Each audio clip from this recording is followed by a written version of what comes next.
All right, everybody, welcome to the next lecture in our series. So at this point, this is where we start to get into some more of the detailed content of the course. So earlier we talked about how we define abnormality and what that means.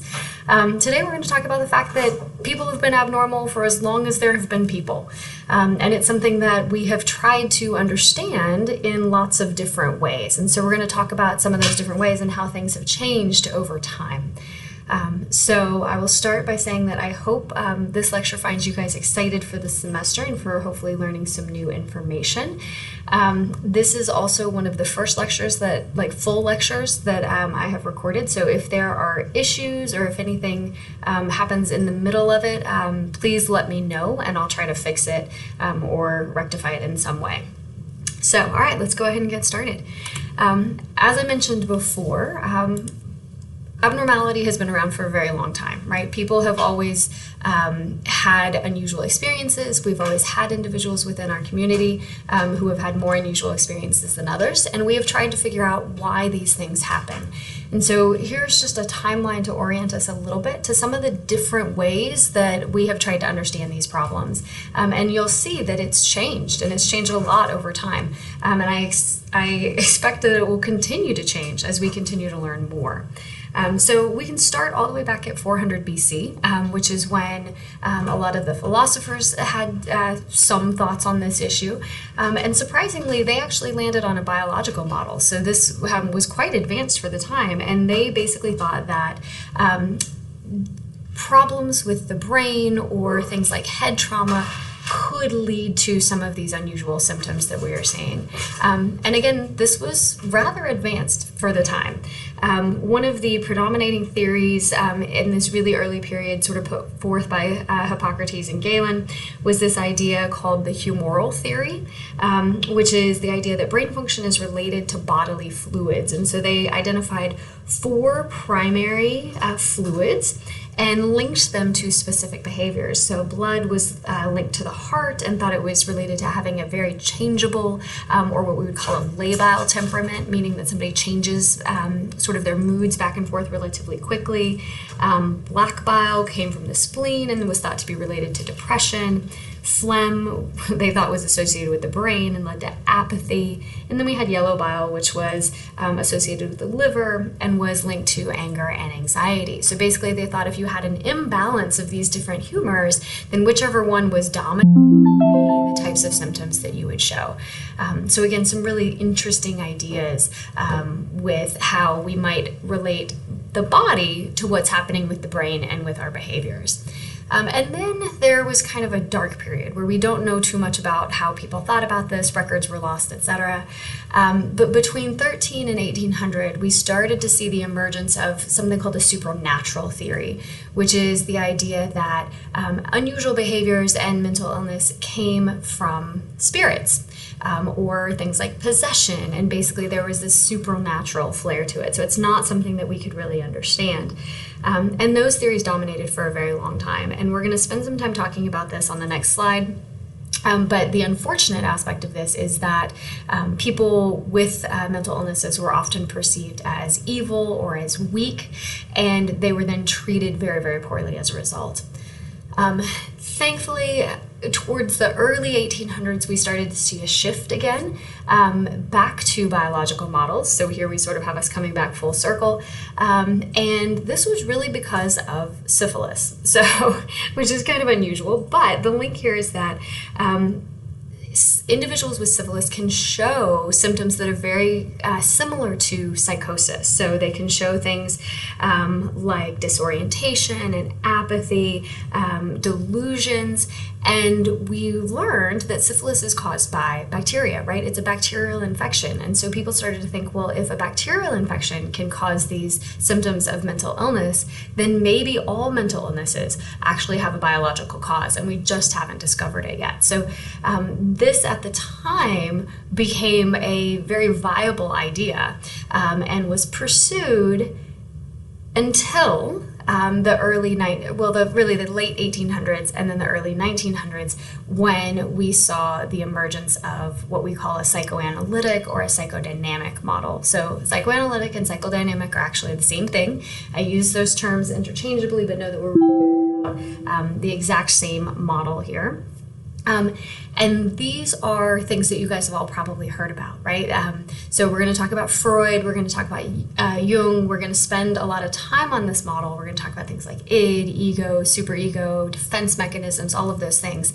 And what happened was that Freud started to put forth these theories, and they really captured the public's imagination.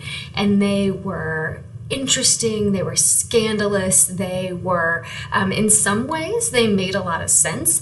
And so these really, really appealed to people, and everybody started talking about it, and everybody was excited about it. And so for a very long time, we saw that these psychoanalytic models dominated views toward mental illness and abnormal behavior.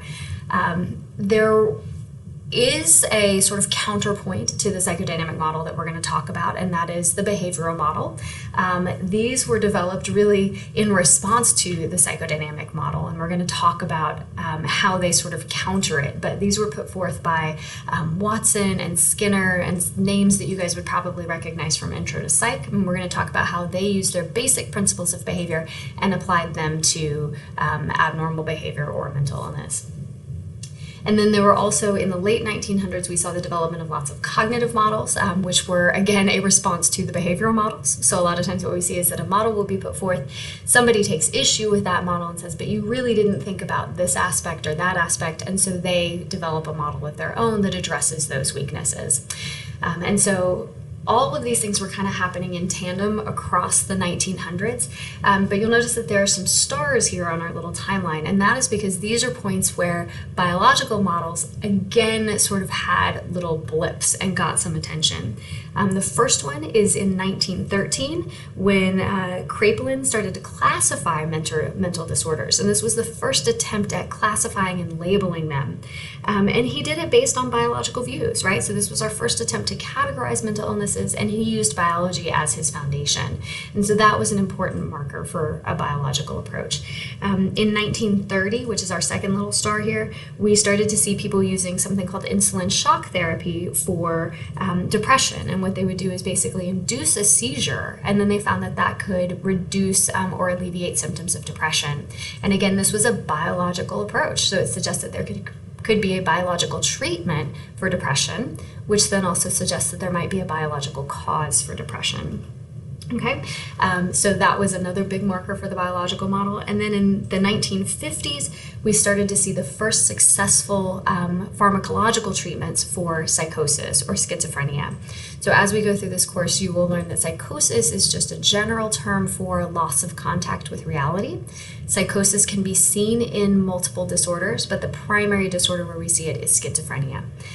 So just to give you some context around that. But what we started to see is that they were using a drug called chlorpromazine, which they discovered completely by accident. It actually started out as an anesthetic, but they realized that it helped people not have psychotic experiences. So it made voices better, it made delusions better, and they thought, well, maybe we can use this to treat schizophrenia. And they started doing so, and it actually helped.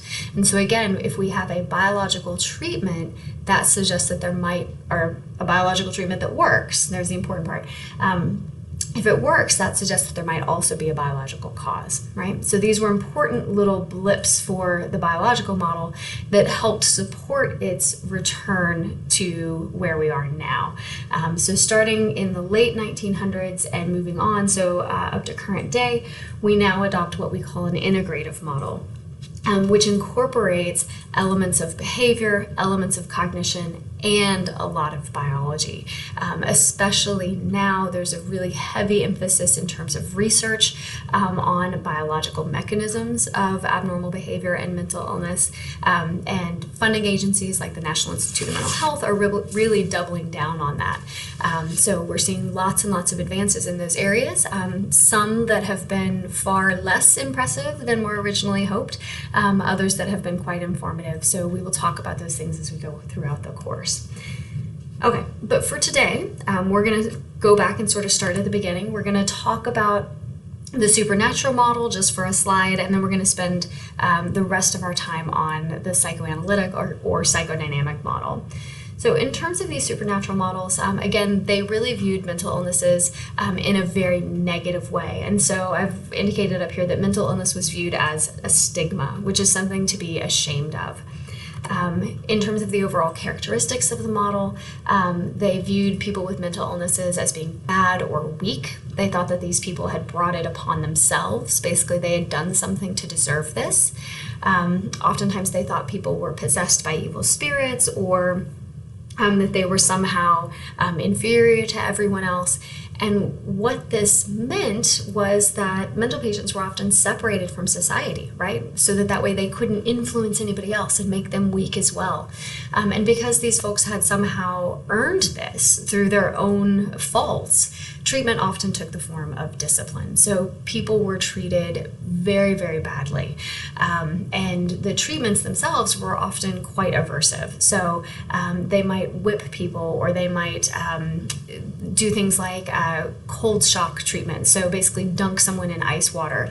And sometimes that was for punishment. Sometimes it was to try to make their bodies so uninhabitable that the evil spirits would leave, right? So just really, really horrible things. And I guess you guys would probably not be surprised to learn that this stuff didn't work, right? I mean, if somebody has a mental illness and you are making them more stressed and physically distressed, that's not going to improve their mental health. So this was really what we consider to be kind of the dark ages for mental health. Now, with each of these models, I'll talk about the characteristics, and then we'll talk about what we consider to be the enduring components of those models. So we do see that some of the thinking that was prominent during these different models still carries over into our current conceptualizations of mental illness, and it's important to understand that. So from this one, unfortunately, we do still see that people who have mental illnesses feel ostracized and embarrassed by their illness or by their symptoms. And for that reason, a lot of people will not seek treatment, or they do not feel comfortable discussing it with other people. So, saying like, yes, I experience symptoms of depression, or I have anxiety, or those types of things. I think we as a society are getting more and more open to that, but there's still an idea that mental illness is something that is bad, and there are lots of awareness campaigns trying to improve this, especially now that we recognize the devastating impacts of suicide, and there's more talk about those things. We see more and more people being open about it, but it's still one of those things that it's not, it's not just your normal everyday sort of conversation. We do also still see really inaccurate descriptions of mental illness, especially in the media, that are often negative. So, you can think about like any of these sort of primetime crime drama shows, right? Where there's somebody who commits a crime, and well, guess what? It turns out they have a mental illness, and that's why they're violent, or something like that. A lot of times, the media will sort of take these stereotypes that are out there about mental illness and use them, and in that way propagate them, which is something that we need to see a difference in, and where we'd really like to see some change. So these are some of the things that really started with this idea, or started with the supernatural model, and that we still continue to see today. Okay, so that takes care of the supernatural model. Again, a really quick overview of that. Where we're going to spend most of our time, again, is on the psychoanalytic model. So there are pictures of a couple of guys on this slide. On your left, we have Sigmund Freud with his cigar. Of course, he has to have one of those. And then on the right, that's Carl Jung. He was one of Freud's students and a very prominent scholar, or I'll say psychologist in his own right, who developed a lot of theories that initially were in line with Freud's thinking, but then later in his career he diverged and started to develop some of his own theories and took issue with a few of the things that Freud had said. So he developed really his own branch of the psychoanalytic model. So these are really the key figures associated with this one. And we will start with characteristics. So in general, this model thought that behavior, and really here they mean all behavior, is determined largely by underlying psychological forces of which the person is not consciously aware. So there's a lot here, but basically it's this idea that there are these unconscious forces, we'll talk about what these are in just a minute, that are constantly in conflict within us, and that leads to the behaviors that everyone else sees on the surface. So they thought that these internal forces were dynamic, meaning that they're constantly changing, they're constantly sort of battling each other. And then when there is a conflict between these forces, that's when we start to see abnormal behaviors or abnormal emotional responses or abnormal thinking, right? So everything, according to this, was really the result of these underlying internal forces. And they do follow something called the deterministic assumption, which is the idea that all behavior is determined by your past experiences. So you've probably heard that, at least when you're thinking about the psychodynamic theory, you've probably heard the idea that, you know, who you are as an adult is a result of what happened to you as a child and the way that your parents treated you and all of those things. There is some truth to that. I mean, we know certainly that children are influenced by their parents, but according to Freud, all of who you are now is determined by these previous experiences, and really is a result of this conflict between these internal forces. So if there's something wrong with you right now, it's because of something that your parents did, right? So you could be a 50-year-old person going into treatment, and what a psychodynamic therapist is going to want to talk to you about is your childhood, right? Not necessarily what's happening with you right now, right? If you're feeling depressed right now, is it because there's a pandemic and because the world has changed substantially? Well, no, Freud would say that's not it. It's because of something that your parents did, right? So, and we'll talk about how successful some of these interventions are as we go along. But that was their basic idea. The last big sort of characteristic that we need to acknowledge with this model is the idea that there is this entity, this thing called an unconscious, and that it is real, it exists. So there's this part of you that is not accessible to you. It is a part of your, Freud would call it your psyche, where information is stored, where these internal forces are conflicting with one another, but that you are completely unaware of it. Okay, and we'll talk a little bit more about the unconscious as we go along. I do want to just give a quick note here to indicate that Freud, as he developed these different theories, his thinking did change, and so I'm going to show you his early models and then his later models. But he thought that there were driving forces in every human's life, and that they were sort of universal forces. Early on, between 1895 and about 1900, he thought the main drives that motivated human behavior were the sexual drive and self-preservation. And then around 1905, he dropped the self-preservation piece and said, well, really, it's just the sexual drive. That's what motivates all of human behavior.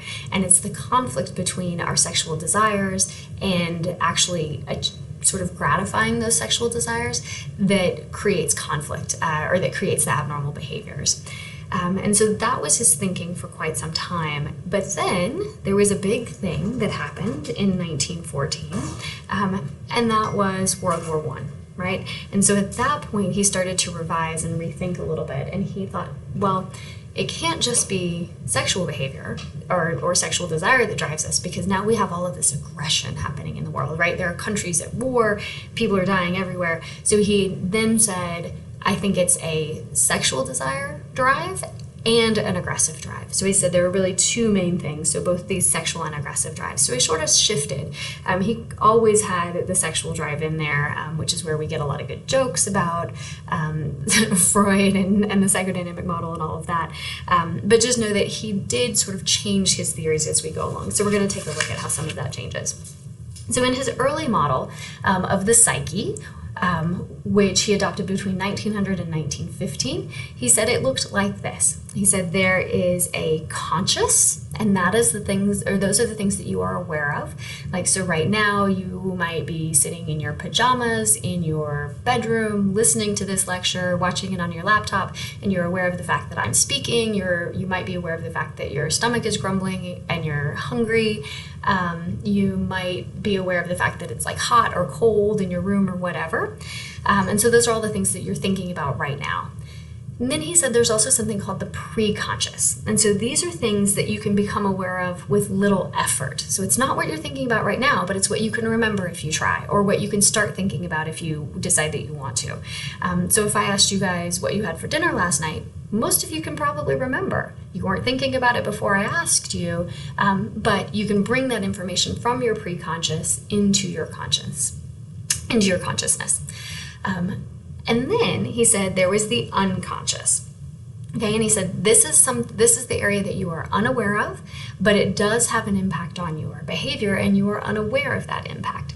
And in this early model, he had this really thick barrier between the unconscious and the rest of the psyche, with this idea that you could not bring information from the unconscious into consciousness. It just wasn't possible. And so that's why he put that huge barrier there. Now, as things went on, he started to change this, and a big tenet of his therapy was that if you could bring these unconscious conflicts into consciousness, you could then sort of resolve those conflicts and move forward, and then you would see the end of the unusual symptoms or behaviors. So we do see a change, and we see this reflected in his next model, which is more complicated, and we're going to talk about it in just a little more detail. But here, this was the one that he put forth in 1923. Again, this is looking at the psyche. He conceptualized this more as an iceberg, with this idea that there is a small portion of you that is above the surface, above the water, and that's what we show to the outside world. The rest of who we are is sort of contained within this less knowable context. So it's under the water, you can't see it, you don't really know what it is.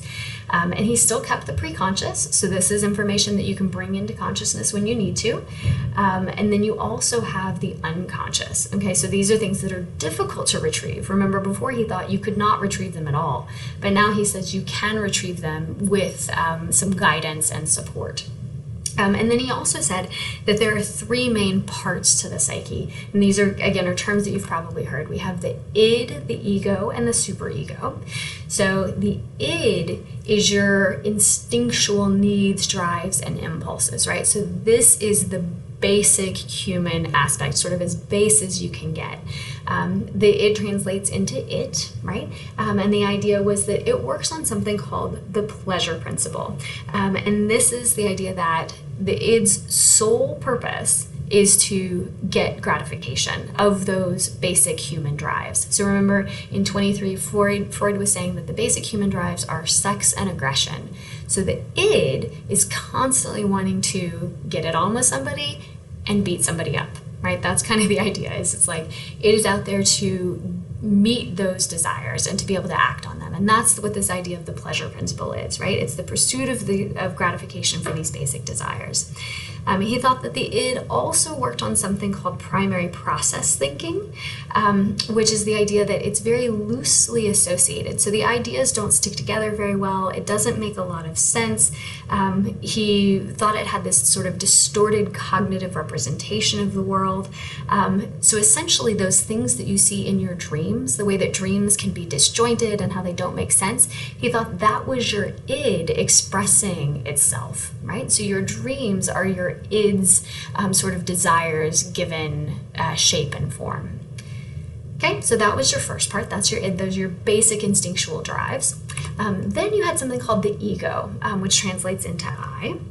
The ego initially starts as part of the id. It breaks off around the age of 2, and it is the center of your consciousness. So the ego is what you show to the world. It works on something called the reality principle, which is the understanding that the id cannot always express itself, right? It's not always appropriate for humans to be running around going, I want to have sex with you, or I want to kill you, right? We can't do that and still have a functioning society. So instead, Instead, the ego's goal is to be very rational about how to achieve and sort of gratify these desires, right? So the idea is that the ego regulates the conflict between your id and the external world. And it also works to try to help you achieve your goals in a rational and sort of socially acceptable way that's going to make it so that you can get to it, right? So that you can get to that end goal. So instead of walking up to somebody and saying, hey, I'd like to have sex with you, you might first walk up and say, hi, I noticed you across the way. I thought it'd be interesting to talk to you, right? So you strike up a conversation, you sort of follow more of a prescribed and socially acceptable path, even though the whole time you might be thinking, man, I want to get with this person, right? So that's the role of the ego. And then, and I should also mention that the ego was thought to work on something called secondary process thinking. So remember, the id is primary process thinking. The ego is secondary processing, which is very logical and rational, right? So it basically is a problem-solving mode. It's how can we get what we want, be most likely to get what we want, and offend, and sort of, be as minimally offensive as possible. Okay, so that's the ego. And then the last piece that he had was something called the superego, which translates to over-I. And this is your conscience, right? So we need to make a distinction between the conscious, which is what you're aware of, and your conscience. Your conscience is like your moral compass, right? So it represents the ethical and moral attitudes of our society, what we think is appropriate, what we think is desirable in an individual. This was thought to develop around the age of 5 or 6 with with the resolution of something called the Oedipal complex. We'll talk about that in just a minute. But this, he thought, developed when the person started to internalize the moral and ethical aspects of their society, right? So the superego is what helps you be a good human, right? And Freud also thought that the ego played a role in sort of moderating conflicts between the id and the superego, right? With the id constantly going, go have sex, go be aggressive, your superego knows that neither one of those is socially acceptable. And so the ego is really there to kind of help make I think kind of moderate the dispute, really. I mean, there's not like a better way to say it, I don't think. But it was like, let's see if we can get the id what it wants in a socially acceptable way that's also okay to the superego. Okay, and so again, these forces, these three things are constantly in conflict all the time, right? And what the human has to do is try to deal with this and adapt in a changing world and be able to get their needs met. And when we see these conflicts, he said there are certain ways that we try to deal with them. We're going to talk about some of those ways in a minute. The main one is something called defense mechanisms. But he also thought that if you were not able to come to a resolution and to be able to have these three things sort of working in conjunction, then we started to see the abnormal behavior, right? So the abnormal behavior is due to conflicts between your id, ego, and superego. Okay, and some of the ways that we try to keep the id, ego, and superego in check are through the use of something called defense mechanisms. So, and he referred to these as ego defense mechanisms. They are defined as unconscious processes that prevent our knowledge of intolerable thoughts or anxieties, so those things that are produced oftentimes by the id. So these are unconscious processes that prevent our knowledge of these intolerable thoughts or anxieties, right? So there are ways that we don't have to acknowledge these darker parts of humanity, right? We don't have to acknowledge these basic drives. And he thought that these defense mechanisms allowed us a way to vent those conflicts indirectly. And now I want to just alert you guys to the fact that there are a large number of defense mechanisms. There is a handout posted on the e-learning page that lists a bunch of them. I will, and that also gives an example of those. I will want you guys to get that handout. Do study that for the exam. You're likely to see some of these showing up there. And we're going to hit just a few of these in class, but there is a folder on the e-learning site called Handouts. You'll see one for defense mechanisms, so make sure and check on that. We're not going to go through all of them in this lecture. Instead, I'm just going to hit the highlights on this slide, but do also check out that handout for sure. Okay, so just some examples of the different defense mechanisms. The first one that we'll talk about is something called repression, and this is not allowing painful or dangerous thoughts to become conscious, right? So sometimes you guys have probably heard of repressed memories, or the idea that if something traumatic happens to someone, there are parts of that trauma that they can be unable to remember. So Freud was picking up on that and noticing that those things happened. Now we refer to that as amnesia, and we will talk about that when we get to dissociative disorders. But at the time, he referred to it as repression, right? Those were things that were very difficult to deal with, and so people just get to a point where they don't realize that it ever happened at all, right? Where they are not able to acknowledge it. Denial is another one. This is refusing to acknowledge the existence of an external source of anxiety. I'm sure none of you have ever found yourself in a situation of denial, but times when I've seen this is sometimes students will think that they don't need to study for an exam because it's not an important exam. Right? It doesn't matter. Like the grades in college don't matter. But in fact, they do, right? And you have to get good grades to pass or you don't get credit for the course. So if somebody doesn't want to acknowledge the fact that they're feeling very anxious about a class, what they might try to do is to play down the importance of the class, right? Pretend like it's not that important and deny how important it actually is. Projection is another one. This is when someone attributes their own unacceptable impulses to someone else, right? So there's a saying that thieves are the most paranoid about having their own stuff stolen. Well, sure. I mean, it's kind of the same idea of projection, right?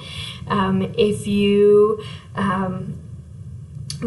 find that there's someone who you would perceive as being very selfish and they are always complaining about the selfishness of other people, that would be a good example of projection. And then this last one, this one's one of my favorites, rationalization. This is when you create a socially acceptable reason for an action that actually reflects unattractive motives. So some of you, after your first semester in college, maybe you didn't do as well in classes as you would have liked, and maybe your GPA was much lower than you would have liked. You might try to rationalize it by saying that, well, really, the college experience should be about much more than just your GPA, right? It's about becoming independent, and it's about making new friends and having new experiences, and that really college is so much more than just the grades, right? You're trying to come up with a socially acceptable reason why your GPA can be lower, right? And why it shouldn't be as high as maybe you would like. So we do see this quite a bit. And Freud thought that these different types of defense mechanisms helped people deal with those conflicting internal sort of motivations and desires, and that sort of the conflict between the different parts of the psyche. And one of the interesting things, and we'll talk about this just again quickly at the end, is that we do still acknowledge that a lot of people use defense mechanisms. It's just now we call it something different. We call it coping, right? So a lot of us, yes, will rationalize our decisions or behaviors in a way to cope with them. We still do projection. We still do denial. A lot of the other ones that you'll see on the handout, I'm sure you can come up with examples of times when you've used them or you've seen other people using them. So while a lot of what we talk about in terms of the psychodynamic model doesn't seem to make much sense anymore, there are pieces of it that are still quite useful and that we think can help explain human behavior. So that was one of the ways that Freud thought we could deal with this internal conflict, but he also acknowledged that there were times when we were not able to deal with the internal conflict and things would sort of slip out. And he said there are a couple of things that happen when we're not actively defending. The first is something that he called a parapraxis, which was a slip, right? So you guys have probably heard the term Freudian slip. The big joke here is that a Freudian slip is when you say one thing, but you actually mean your mother. And again, going back to the idea that Freud had about any problem that you have as an adult is a result of something that happened in your childhood. And because this was, happening in the early 1900s when the role of women was viewed very differently, it was often thought that the fault was on the mother, right? So if there's something wrong with you, it's your mom's fault, right? And so he said, well, okay, when you are not able to defend anymore, we can see these little slips happening, right? And that's a parapraxis is when the unconscious sexual and aggressive drives break through due to the failure of the ego defenses. And he would say they're not premeditated. They're actually just a leak. So it's not something that you mean to say, but you might be talking and you accidentally say something that you didn't mean. So let me try to think of an example. Well, we talk about slips of the tongue, right? I gave the joke already of when you say one thing and you mean your mother instead of saying when you mean another. You might have had a time in a relationship where you were with a new boyfriend or a new girlfriend or a new partner, and you accidentally called them by the name of a former girlfriend, boyfriend, or partner. That would be considered to be a Freudian slip. So it's these times when sort of these unconscious things come out even though you didn't mean it. And he would think that that was like just a breakthrough of these, like a sort of temporary little breakthrough of these sort of internal drives and motivations. And the other thing he thought happened when we were not defending was the use of humor or wit, and he considered this to be a controlled release of the id. And he said whenever we are telling a joke or whenever we are being funny, this is regression to an earlier stage of our development in service of the ego for the means of venting the id impulses. So, I mean, think about all the times that you have ever laughed at a very basic sort of what we would call scatological humor, right? So a joke about poop or farting or whatever. Freud would say that's regression to a younger time, so I have a 9-year-old at home. If I ever want to make him laugh, all I have to do is talk about feces in some sort, right? Or some sort of biological function, and he thinks it's hysterical, right? So he would say that this idea of sort of going back to an earlier stage of development is a way to vent those id impulses. Just as an example that you guys might be familiar with is I'm sure there has been a time when you have had a conflict with a friend, or you've been feeling maybe a little resentful of a friend or something like that, and you don't want to talk about that just outright, and so instead you tell a joke, right? Maybe one of your friends is being really, really annoying, and so instead you make a joke about their annoying behavior, right? And then you're like, oh my gosh, right now you're just being such a bitch, or you're being so mean, and then you just laugh, right? Well, no, that's really what you wanted to say. That's the way that you're feeling. That's what your id is feeling, but you wanted to be able to do it in a more socially acceptable way, so you turned it into a joke, right? You make it so that everybody laughs, and it's like, oh, they didn't really mean it. It was just a joke. But Freud would say that was an example of you using humor to be able to vent your true feelings about this person and about what's going on. And that was a way to sort of get that out in the open, take a little bit of the pressure off of those feelings, again, in a more socially acceptable way. So we thought these were ways that we tried to deal with some of this stuff. Okay, so in terms of the psychodynamic model, we've got this really complex psyche with these internal forces that are constantly conflicting with one another. Some of the ways that we try to deal with that conflict is through defense mechanisms. We try to deal with it through sometimes these controlled releases with wit. Sometimes there are these sort of accidental releases through things like Freudian slips or the parapraxes. And he said this was how we interacted with the world. Now, one of the things that's interesting about the psychodynamic model is that Freud was the first person to really come up with this idea that there was a role of development for adult functioning. This idea that who we are as adults is in some ways related to things that happen during childhood.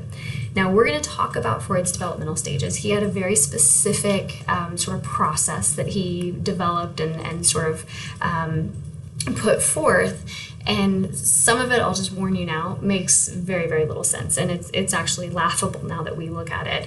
But at the time, this was really appealing to people, right? And so it again really captured people's imaginations, and they were very, very interested in it. There is a detailed handout about this in that folder that I mentioned earlier, so the one on e-learning. There is a handout on Freud's psychosexual stages. That's how he referred to these. They are developmental stages, but he really really thought, again, because the primary drive was sexual, right? That's what he always thought. He viewed these as certain psychosexual stages, meaning that you had to sort of move through each stage to get to the next, and each stage was focused on its own specific type of sexual gratification. So we're going to talk about those as we go through this. So for Freud, each stage of development focused on a different sexually erogenous zone of the body. So a different zone of the body that could basically, from which one could derive sexual pleasure.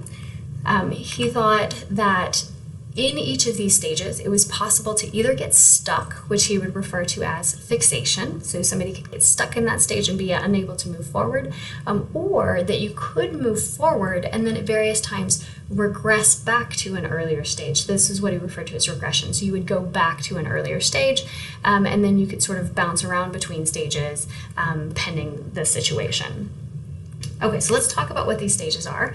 And again, each one is linked to a different, what he would say is a different libidinal or erogenous zone. So your libido, right, is your sexual desire. And he would say that every being has this sexual desire, and just at different ages, it sort of is manifest in different ways. So he said the first thing was the oral stage. This is between birth and around 1 year of age is when we start to see, or is when we see this oral stage. Think about it, like, what do babies do with everything, right? Everything a baby has, they stick it in their mouth, right? We think now that that's how they gather information, how they start to learn, but Freud thought that was how they satisfied their sexual desire, is that they would put things in their mouth and that made them feel better, right? And when you think about it, things like pacifiers, feeding, all of those things, yes, those are gratifying.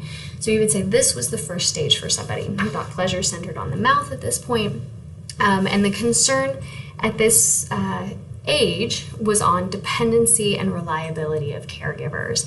And so if you did not have a dependable caregiver, then you could get stuck in this stage. And then as an adult, you would show excessive dependence on other people, right? You wouldn't ever really become truly independent. And that we might see habits that focus on the mouth. So things like chewing your fingernails, smoking, excessive eating, excessive drinking, etc. So after the oral stage, Freud thought that children, infants, moved into the anal stage. This is between the ages of 1 to 2 to about 3. Here, of course, sexual pleasure is focused on the anus. And one of the big things that happens during this stage is potty training, right? Where there's a lot of emphasis on being able to control one's body and one's urges. And so he thought that at this point, the big conflict was really one related to control and order. And he thought that if parents were too strict during potty training, the child could become fixated, and then they would develop a very overly controlling and stubborn personality. So if you ever heard somebody referred to as being anally fixated, that just means they're really, really stubborn. And that comes from this. That comes from Freud's ideas. And so then after that, assuming that there was a sort of normative developmental process and that the person was able to sort of advance past those concerns about control and order, they then entered the phallic or the Oedipal stage. And this is where Freud really hits his groove in terms of like coming up with strange stuff. But here he thought that pleasure centered on the genitals. This occurs between ages 3 and 6. And he said that at this point, the primary concern was that children would start to develop sexual feelings toward their parents. Okay, and so if you were a boy, you would be sexually attracted to your mother. And he referred to this as the Oedipal complex, right? So you've probably heard of Oedipus, the character, and he took that as his foundation and said, okay, so when little boys start to feel sexually attracted to their mother, they enter into this Oedipal stage. And the idea was that as they start to experience these sexual feelings for their mothers, they also start to view their fathers as rivals, because the father has the mother, which is what the boy wants. So now the boy starts to see dad as a rival, but then he also starts to fear that his dad is going to learn that he's desiring his mother, and that the dad is going to retaliate. This one is really great. He's going to retaliate by castrating him, right? So cutting off his genitals. And so then young boys, he thought at this stage, could develop something called castration anxiety, which is the fear that their father is going to castrate them. And this fear is ultimately what causes them to stop having feelings for their mother. And once that happens, once they stop having sexual desire for their mother, they then aspire to be like their father. They adopt the sort of societal norms for masculinity, and then they go on to move into the next phase. And this sort of now internalizing the masculine ideals is what leads to the development of the superego, right? So remember earlier I mentioned that the superego is thought to develop around age 5 or 6. It's really the resolution of the Oedipal complex that leads to the development of the superego.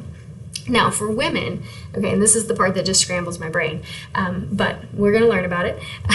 He thought that women went through a very similar, or girls went through a very similar process. So girls started to desire the father, right? They started to have sexual feelings for their fathers. He referred to this as the Electra complex. And he said that at some point, what happens during this Electra complex what starts it actually is that young girls realize that they don't have a penis, right? And this is horrifying to them. They feel inferior. They feel like they cannot be, humans. They have nothing to offer because they do not have a penis. And so they start to develop something called penis envy. And so they now begin to desire the father because he has a penis, right? So he's somehow inherently better than they are. And so then they try to seduce the dad because he can provide a penis. But then ultimately they realize that that wouldn't give them a penis of their own, and so it's useless to desire a penis ultimately. So then they start to identify with their mom, who also doesn't have a penis, right? So once they start to identify with their mother, realize that they are somehow inferior to males, then they can move on with the rest of their development. And at that point, they internalize societal views toward women, realize that they are subservient and secondary, and then they develop their superego. Right.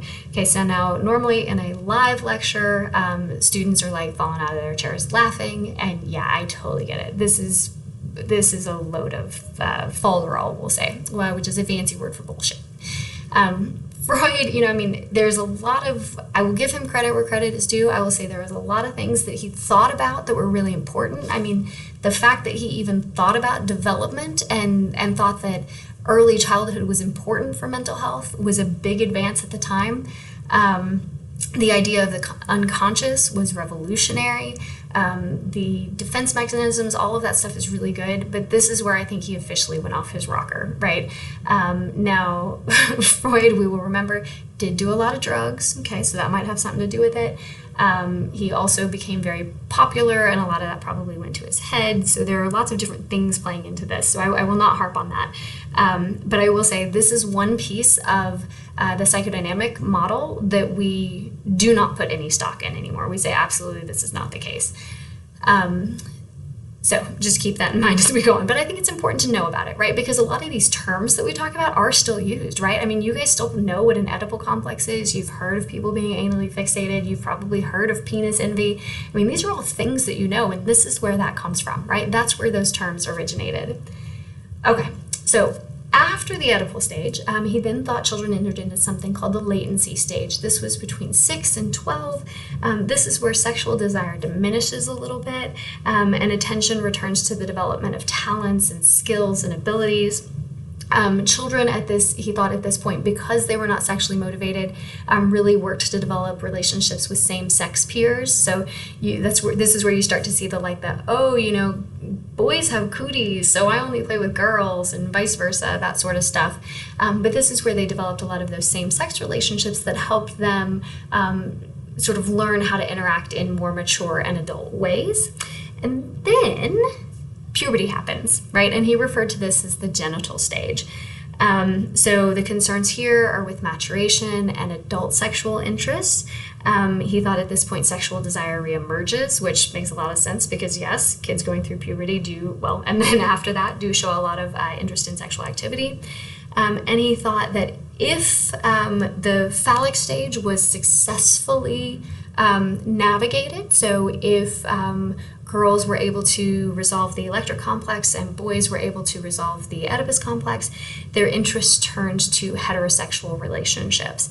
And so he had some very messed up ideas about homosexuality and what that meant, and really saw that as like sort of a lack of progression through these developmental stages, which again we now also know is complete bunk. But he thought that if you went through all of these stages successfully, you eventually got to the genital stage, and then that led to your adult approach to relationships. Okay, and that was presumably a functional relationship at that point, or you could then have functional adult relationships.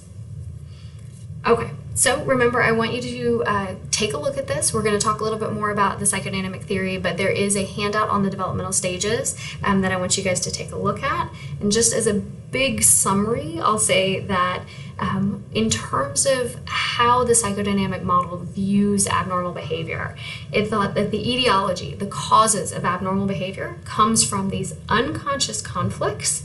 And when we pair that with these developmental stages, we can say that Freud often thought that these unconscious conflicts were things that had not been adequately resolved during some of these early stages, right? And so that's why when Freud did therapy, he would ask about the childhood, right? He would go back and focus on these relationships with the mother and the father and really hit those hard, because he thought the majority of psychological disorders originated in this phallic stage and are the result of not adequately resolving those issues with one's parents. Okay, so there we have that. Now let's talk a little bit about psychodynamic therapy and what this meant. So one of the things that you will see throughout this course is that the way that we think about abnormal behavior dictates how we treat it, right? What we try to do is identify the cause of abnormal behavior, and then if we know the cause, that can inform treatment, right? So all of Freud's treatments were based on what he thought the causes were. And he thought the causes were these conflicts, these unconscious conflicts between id, ego, superego, and the unsuccessful resolution of conflicts during these different developmental stages. So the whole role of psychodynamic therapy was to bring these conflicts from the unconscious into consciousness. And he thought if the person could just acknowledge those conflicts, they could then problem solve and try to work through them. So almost all of his techniques are designed to bring these unconscious conflicts into consciousness. So the first thing he did was he really thought that the analyst, right, the psychologist, the person doing the therapy, should be a blank screen. They should be neutral. It's not their job to give advice. It's not their job to tell a person what to do or to start to theorize about what they think the conflict is.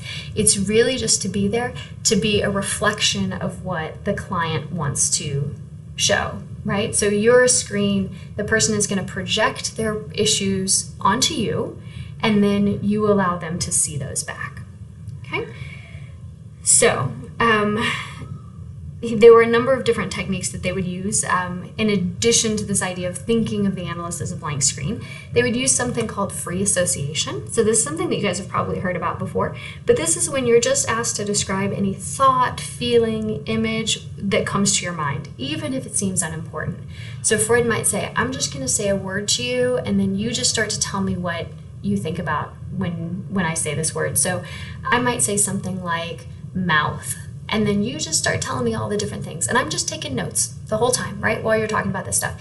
And then I start to see if there are certain themes that keep emerging, right? So when I say mouth, do you talk about certain people? Do you talk about certain activities, right? Like, do you say, or if I were to say something like habit, would you say like bad, or would you say good, right?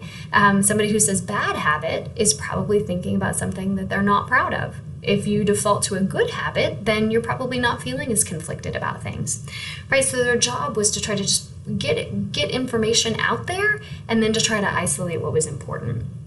They also did something called dream analysis, which is a lot of fun and oftentimes quite inaccurate, but it was a key component of the therapeutic process. So Freud would refer to dreams as the royal road to the unconscious, right? If we think about the id as working with this this very basic sort of primary process thinking where everything is distorted, and really early on I described that as like they thought that the dreams were the way to show the id, and that the id was actually shown in dreams.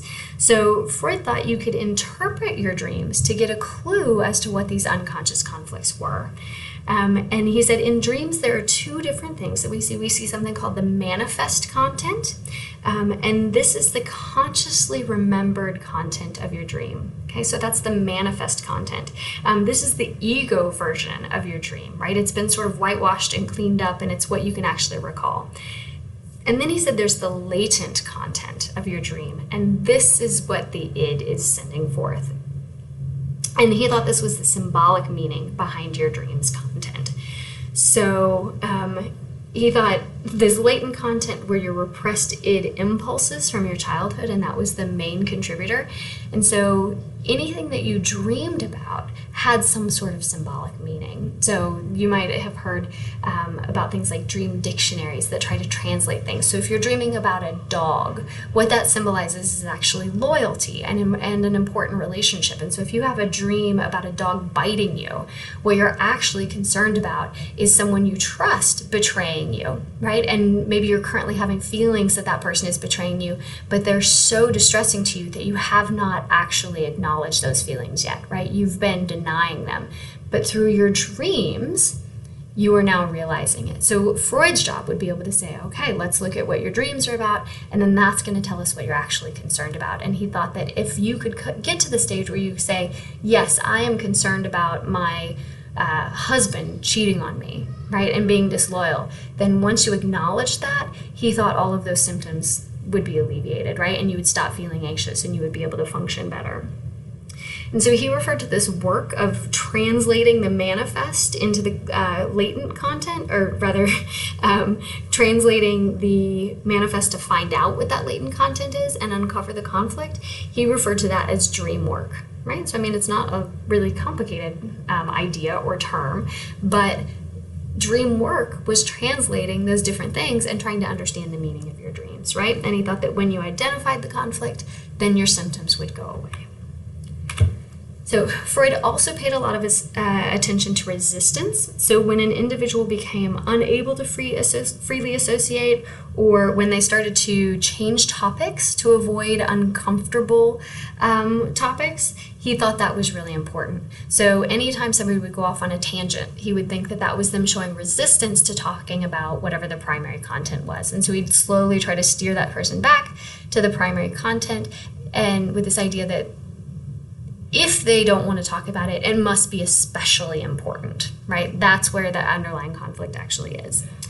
There was also another concept called transference, and this is kind of interesting. This is when an individual starts to act and feel toward the therapist as they did or as they do to someone who is important in their lives. So if a client started to feel very resentful of a therapist, the therapist would see that as an advance, right? That was a good thing to happen in therapy, because that meant that that client is now treating the therapist like somebody who is important to them in their lives. And then they would explore that relationship between the client and the therapist and make parallels between the relationship between the client and, let's say, their mother or their father or whoever they think the therapist now represents.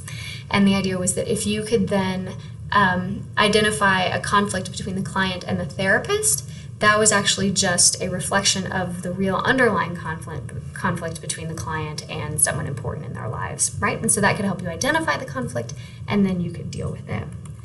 And then the last thing is something called catharsis. This is a reliving of past repressed feelings to settle internal conflicts and sort of overcome current issues. So catharsis is kind of this idea of just letting it all out, right? You guys have probably had times when you were feeling very stressed out about something or very worried about something, and you just wanted to talk to somebody about it, right? You just needed to sort of go on your little rant, get it all out there. Right now, refer to this just as venting, right? You just needed to get it all out. You don't necessarily want to fix the problem. You don't want to have somebody tell you how to solve it. You just want to be able to talk about it and sort of get it all out there. Freud recognized the value of this, and he thought that if people were able to do that, that was a way to sort of vent some of this conflict as well. And so if somebody was sort of going on a little rant, he would just make notes about what the theme of that was, and he would let them talk. He would let them go because he realized that in and of itself was useful.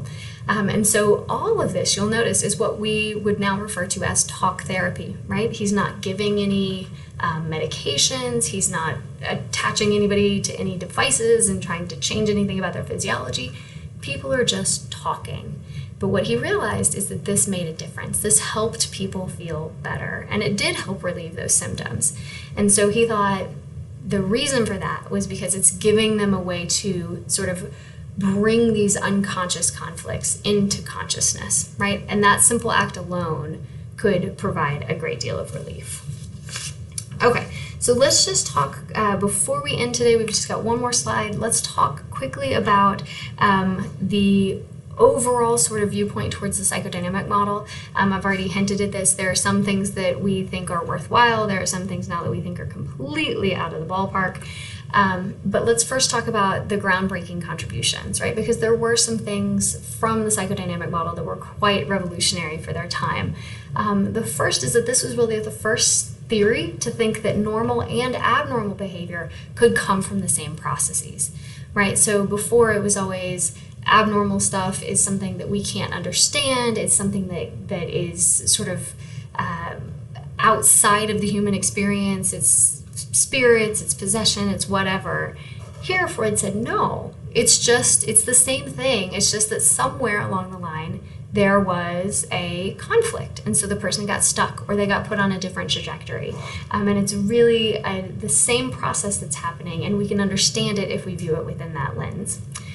This was also the first theory to utilize psychological rather than biological treatments, right? So we're not dunking people in water. We're not trying to shock them with anything. Again, we're just talking, and we still use talk therapy. I'm making air quotes, you can't see me, but we still use talk therapy today, right? I mean, a lot of our psychological interventions involve just talking. Granted, now we supplement that with medications and with other types of things, but we recognize the value of just being able to talk through some of these symptoms and issues that people are having.